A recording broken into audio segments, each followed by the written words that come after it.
파스콘 동질기 문화인사 드립니다. 화요 개혁파 신앙 길라잡이 시간 현월TV 윤목사입니다. 예, 오늘은 실론 7번째 시간이지요. 하나님의 작정에 관한 2번째 시간을 이 시간 공부하도록 하겠습니다. 자, 이번 시간 하나님의 예정에 대해서 공부를 하죠. 성경에 나오는 하나님의 예정에 관해서 아직도 많은 목회자나 성도들이 예정론이라는 말을 써요. 매우 그릇된 표현입니다. 이거 일단 용어적인 거. 하나님을 믿지 않는 자들이 하나님의 예정을 예정론이라고 그래요. 그러니까 예정론이라 해버리면 여러 견해 중에 하나라는 말이 되는 겁니다. 왜 이런 표현을 쓰는지 모르겠어요. 자, 이것은 상식적으로 이해할 수는 있지만, 자, 하나님 믿지 않는 자들이 그렇게 했을 때는 상식적이지만, 성삼일체 하나님을 섬기는 사람들이 예정론이라고 하면 그거는 신앙을 의심해 봐야 되는 건. 그래서 하나님의 예정이라고 정확하게 표현해야 됩니다. 자, 분명히 말씀을 드리면서요, 자주 이야기를 했습니다. 이 부분은 이 앞단원에 우리가 앞서 배우던 신적 작정이 어떤 만사 만물에 대한 하나님의 일반적 계획 또는 통일 원리라고 한다면, 예정이라 하면 작정에 있어서 특히 인간과 천사에 대한 하나님의 차별 원리다라고 할 수 있습니다. 즉, 다시 말해서 예정은 하나님께서 영원 세계에서 도덕적 피조물들의 운명을 미리 정하는 것이다. 그토록 많은 사람 중 어떤 자들은 하나님의 은혜로 말미암아 구원받아 영생을 누리도록 미리 정하시고, 어떤 사람들은 자신들의 죄로 지옥 영벌을 받도록 미리 정하시는 거죠. 전자를 선택이라 부르고 후자를 육이라 합니다. 이들을 가리켜 이중예정 또는 쌍방예정이라고 부릅니다. 그러나 잊지 말아야 될 것은 구원받은 자든 구원받지 못한 자든 관계없이 그 구원만 자랑하거나 불평할 수 없다. 구원 자체가 받을 자격 없는 자에게 주어지는 은혜의 선물이요, 멸망 자체는 모든 인간들의 본래적 운명이기 때문에 왈가왈부를 할 수 없다는 거죠. 여기 의문제기를 하는 자들의 견해는 보통 세 가지입니다. 첫 번째, 하나님은 왜 자신이 만드신 것을 버리시는가? 그리고 두 번째, 왜 하나님께서는 전부를 버리지 않고 전부를 구원하지 않으시는가? 세 번째, 왜 하나님은 누구는 구원하고 누구는 버리셨는가 하는 것입니다. 자, 예수님의 제자를 예로 든다면 왜 베드로는 구원하시고 가룟 유다는 버렸냐는 거죠. 자, 이에 대한 답변을 간단히 하자면, 첫째 의문에 대해서는 인간이 죄로 말미암아 전적으로 타락했기 때문이다라고 말할 수 있습니다. 두 번째 의문에 대한 답변은 하나님께서는 자신의 영광을 위하여 그 일을 하시기를 기뻐하셨다라고 하는 것입니다. 영생에 이르는 자들에게는 은혜의 영광을, 영벌에 처해지는 자들에게는 공의의 영광을 나타내신다라는 거죠.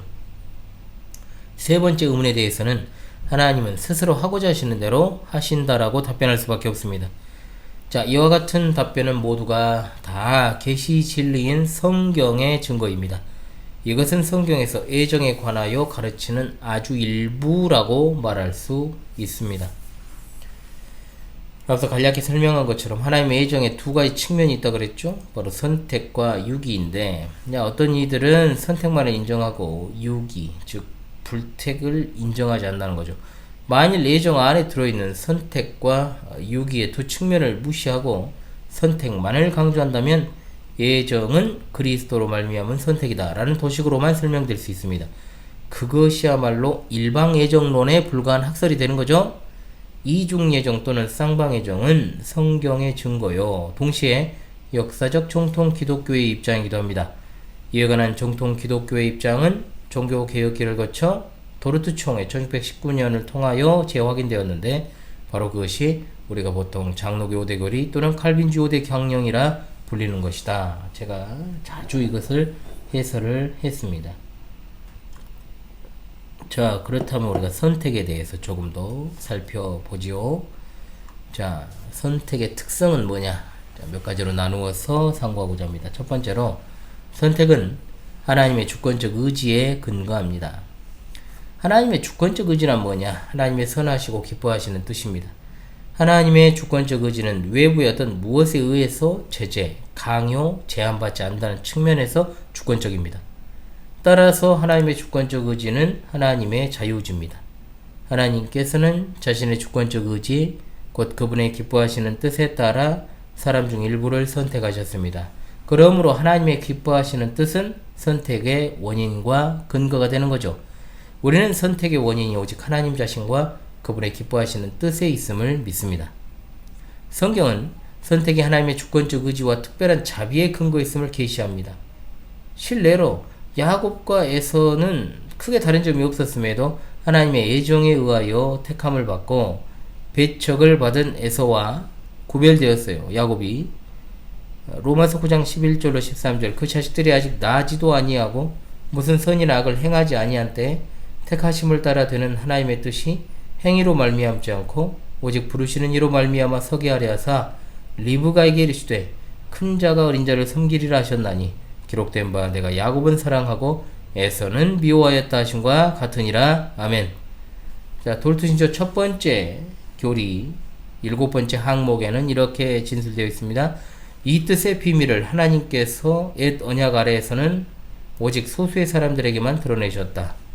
새 언약 아래에서 하나님께서는 민족들 사이에 구별 없이 많은 사람에게 자신을 나타내셨다. 이 경륜의 원인은 한 민족이 다른 민족보다 더 우수하거나 본성의 빛을 잘 사용해서가 아니며 전적으로 하나님의 주권적인 깊으신 뜻과 우리의 공로 없이 값없이 주시는 사랑의 결과이다.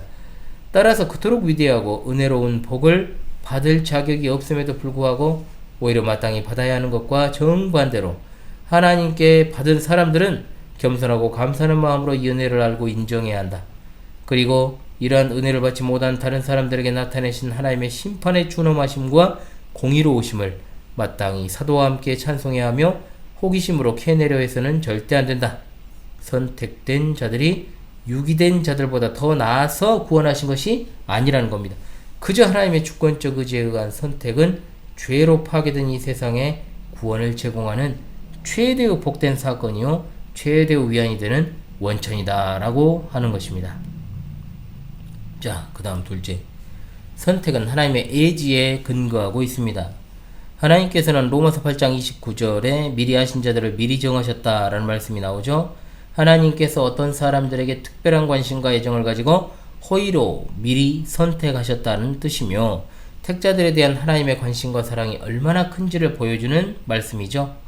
따라서 미리 아신이라는 단어는 특별한 관심을 가지고 또 미리 사랑하신이라는 말과 같은 의미로 이해되어야 됩니다. 하나님께서 선택하신 자는 하나님께 선택된 자는 하나님의 관심과 사랑의 대상이요 하나님은 그들을 구원하기로 미리 정하셨습니다. 미리 아셨다는 것은 그 자체로 어떤 전제된 구별과 차별을 포함하고 있는 거예요. 그런데 알미니언주의자들은 이것을 근거로 조건적 선택을 주장하죠. 조건적 선택이 뭡니까? 하나님이 어떤 특정한 개인이 믿음을 갖게 될 것인지를 미리 내다보시고 그걸 에이지라 그러고 그러한 에이지를 바탕으로 그 사람을 추적 조사해서 선택하신다는 뜻입니다. 문제는 이런 생각이 선택 교리 자체를 파괴하려는 것이라는 데 있다. 만일 그게 선택이라면 그런 선택은 전혀 진정한 선택이라고 볼 수 없죠. 왜? 그것은 사실 사람들이 자기 자신을 선택한다는 뜻이 되는 것이요 하나님은 그들의 자유로운 선택에 반응하는 이른바 방관자에 불과한 것이 되기 때문에 그렇습니다. 시간적으로는 아니어도 논리적으로나 인과적으로 하나님의 선택이 인간의 선택을 뒤따르는 모양새가 될 수밖에 없다는 거예요. 또한 만일 선택이 하나님께서 한 개인이 행할 일을 미리 아시는 것에 바탕을 둔 것이라면 하나님은 영적으로 죽은 죄인에게서 과연 복음에 대한 거부 외에 어떤 것을 미리 아실 수 있겠습니까? 하나님이 자신의 결정적 의지가 없으면 불가능한 어떤 것을 아실 수 있다고 가정하는 것 자체가 우스운 일이죠. 조건적 선택은 인본주의의 다른 이름일 뿐입니다.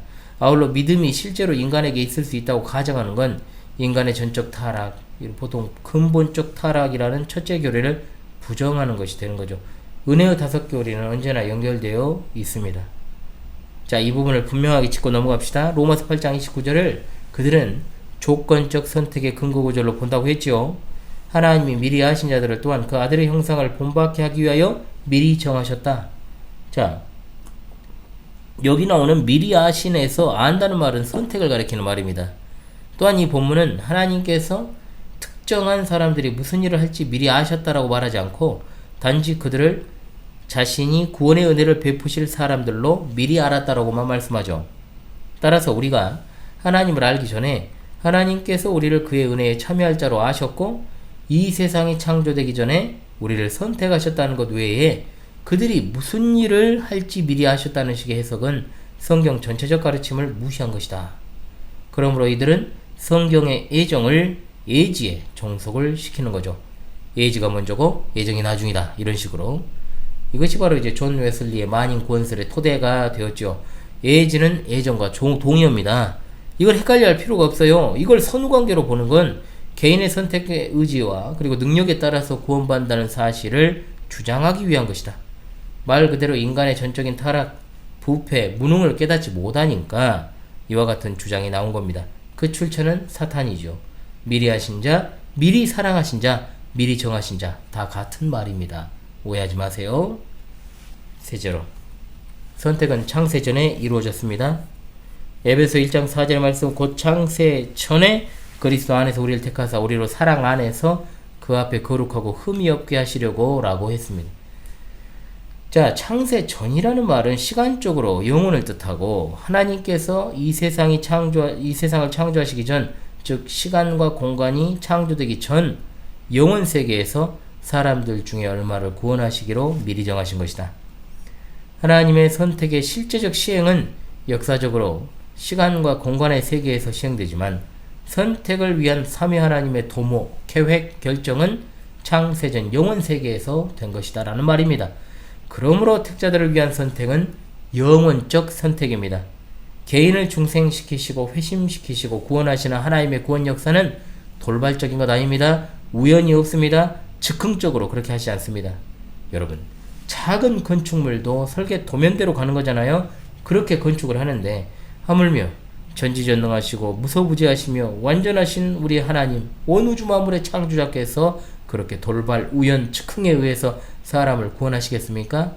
그렇게 하지 않습니다. 네 번째, 선택은 누구 안에서 하셨습니까? 그리스도 안에서 하셨습니다.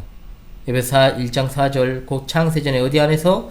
그리스도 안에서 우리를 택하사라고 했습니다. 이건 선택의 범위죠. 선택은 구원 자체가 아니라 구원에 이르는 첫 단계입니다. 선택의 목적은 무엇이냐? 택자들의 구원 영생인데 그리스도 외에는 구원이 없습니다. 하나님은 선택하신 자들만을 구원하시기로 예정하셨는데 그리스도께서 그 예정에 의하여 선택받은 자들만을 위해서 죽으신 겁니다. 보혈의 능력은 온 우주를 뒤덮고도 남을 만큼 무한합니다. 그러나 적용은 제한적입니다. 제한 속죄 교리에서 우리가 이것을 갖다가 발견하죠. 그리스도 안에서 선택받았다는 것은 우리 속에 선택받을 만한 아무런 가치가 없다는 사실을 의미하고 있습니다. 다섯 번째, 선택은 무조건적입니다.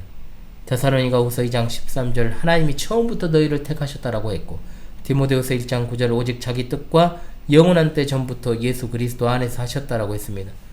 선택은 사람의 선행이나 공로에 의존하지 않고 오로지 하나님의 주권적 의지에 따라 결정되었다는 점에서 무조건적입니다. 사람은 원죄와 자범죄로 타락하고 부패하고 무능하여 자력으로 구원을 얻을 수 없습니다. 죄인이 구원받는 유일한 길은 뭐냐? 바로 하나님의 무조건적 선택 외에는 없습니다. 범죄한 사람은 그 영이 전적으로 타락하고 부패하고 무능력하게 되었기 때문에 영적인 것에 관한 것과 구원에 관한 것은 전혀 알 수 없으므로 타락한 인간에게는 뭐밖에 없습니까? 멸망할 일밖에는 남아있지 않다는 겁니다. 인간적으로 어떤 사람이 다소 도덕적이고 선한 일을 행할 수 있을지는 모르지만 영적으로는 부패하고 무능력해서 구원에 관해 아무것도 할 수 있는 것이 없습니다. 그러므로 선택이 사람의 선행과 공로에 근거한다면 구원받을 사람이 하나라도 있겠습니까? 선택과 유기에 관한 하나님의 결정은 오로지 하나님의 주권에만 기인하는 것이요, 만일 하나님이 어떤 사람들을 은혜와 사랑으로 택하시고 구원하기로 하셨다면, 절대적 주권적 결정을 하지 않으셨다면 구원하기로 한 사람도 구원받지 못했을 것이다. 이것이 바로 정확한 것이죠. 그리고 셋째, 선택은 온전히 하나님의 유효적 은혜입니다. 자, 에베소 2장 8절의 말씀입니다. 너희는 그 은혜에 의하여 믿음으로 말미암아 구원을 받았으니 이것은 너희에게서 나은 것이 아니요 하나님의 선물이라. 행위에서 나은 것이 아니 이는 누구든지 자랑하지 못하게 하려 함이라 그랬습니다. 죄인들이 하나님의 주권적 선택에 들어서 구원받는 건 온전히 하나님의 은혜입니다. 다 같은 어떤 죄인들 중 일부가 구원 영생을 받아 누리게 된 이유와 근거는 뭐다? 하나님의 은혜라는 거예요. 온전히 구원받는 유일한 방편이 믿음이잖아요. 믿음 역시 하나님의 선물이니까 구원에 관한 모든 것이 하나님의 은혜다. 은혜라는 말은 카리스라는 헬라어잖아요. 이걸 직역하면 무상으로 하사하시는 하나님의 선물입니다. 즉 받을 자격이 없는 자에게 무상으로, 즉 값없이 주시는 하나님의 선물이 바로 은혜입니다. 은혜는 일반 은혜와 특별 은혜로 구별하죠.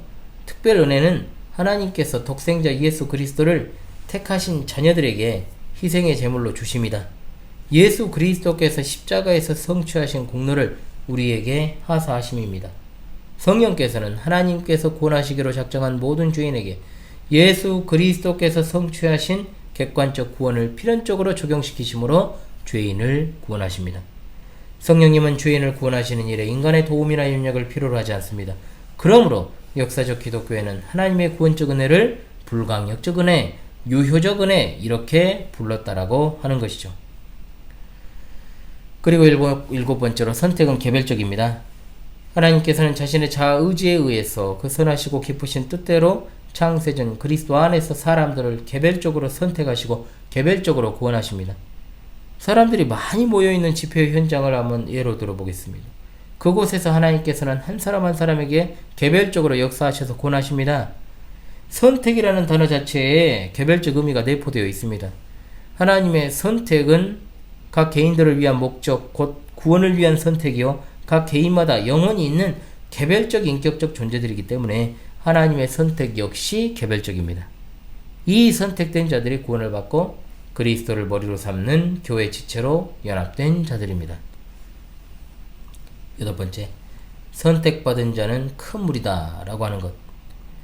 현상적으로 우리는 하나님의 택자들이 매우 적은 무리일 것이라고 생각을 하지만 성경적으로나 역사적으로 그리고 우주적 교회, 보편적 교회적 측면에서 선택받은 무리는 큰 무리입니다. 성경은 구원받은 자들의 최종적 수를 아무도 능히 셀 수 없는 큰 무리, 허다한 무리라고 표현하잖아요. 요한계시록 7장 9절의 말씀입니다. 아무도 셀 수 없는 큰 무리는 온 세상의 모든 나라와 족속과 백성과 방언 가운데서도 나온 큰 무리다. 19장 1절에서 허다한 무리라고 표현합니다. 그러므로 참된 신앙을 가진 이들이 일견 외로운 길을 가는 것 같아도요, 전혀 그렇지 않음을 알고 이 믿음을 지키며 바른 신앙 노선을 따라가야 될 줄로 믿습니다. 제한 속죄는 모든 사람이 구원을 받는 것이 아니라 하나님께서 택하신 자들이 받는다는 범위의 문제요, 택자들의 수와 관련한 문제는 아닙니다. 바른 신앙 노선 가는 우리는 외롭지 않다. 여러분 기억합시다. 외롭지 않습니다. 셀 수 없이 큰 무리, 보편교회 성도들이 있습니다. 자, 우리 현월TV만 하더라도 우리 사랑하는 파수꾼 동지들이 정말로 외롭지 않은 거예요. 우리들끼리도 연합해도 얼마나 여러분 정말 하나님의 택자들의 수가 많습니까? 이런 것들을 생각했을 때 우리가 절대로 외로워하고 공고해야 할 필요가 없다는 거죠. 자, 아홉 번째입니다. 선택은 구원에 이르는 첫 단계다. 말씀드렸죠? 구원 자체가 아니고 구원에 이르는 첫 단계다. 창세전에 구원받기로 작정된 자는 성령으로 거듭나고 예수 그리스도를 구주로 믿음으로 말미암아 의롭다 칭함받고 하나님의 자녀가 되며 성화되고 영화되는 구원의 단계들 중 첫 단계가 되는 것입니다. 자, 그렇다면 이제 우리가 목적을 좀 보죠. 하나님께서 영원 세계에서 계획하고 작정하신 일들은 다 목적이 있습니다. 하나님의 선택의 목적은 바로 선택함을 받은 사람들의 구원과 하나님의 영광을 나타내기 위함이죠. 자, 가장 먼저 우리가 생각해야 될 것은 하나님의 영광입니다. 사람의 제일 되는 목적도 봉사와 선행도 하나님의 영광을 위한 것 같이 하나님의 선택의 최고 목적도 바로 하나님의 영광을 나타내기 위함입니다. 종교개혁 5대 솔라 중 마지막에 오직 하나님께 영광 아닙니까? 웨스트민스터 신앙고백서 3장 5항에서 6항은 선택의 목적을 가리켜서 이 모든 것들은 다 그의 영광스러운 은혜를 찬송하게 하려 하신 것이다. 하나님께서는 택하신 자들을 영광으로 정하신 것처럼 그의 뜻에 영원하고 지극히 자유로운 목적에 의해 모든 구원의 수단들도 그 방향으로 미리 정하셨다라고 고백하였습니다. 바빙크는 하나님이 하시는 바 그 무엇이든지 하나님은 자기 자신의 영광을 위하여 하신다. 따라서 선택의 원인과 목적도 하나님 안에 자리 잡고 있다라고 했습니다. 하나님이 우리를 그리스도 안에서 택하신 것은 하나님의 뜻을 따라 하나님의 영광스러운 은혜를 참여하게 하심입니다. 우리는 하나님의 영광을 찬양하며 살도록 성령의 인치심을 받았습니다. 천상의 24장로들은 하나님의 보좌 앞에 그들의 면류관을 벗어들이며 요한계시록 4장 11절 우리 주 하나님이여 영광과 존귀와 능력을 받으시는 것이 합당하오니 주께서 만물을 지으신지라 만물이 주의 뜻대로 있었고 또 지으심을 받았나이다. 아멘. 그런즉 너희는 먹든지 마시든지 무엇을 하든지 다 하나님의 영광을 위하여 하라. 할렐루야. 아멘. 또한 하나님께서는 피택자의 구원을 위해서 선택을 하셨습니다.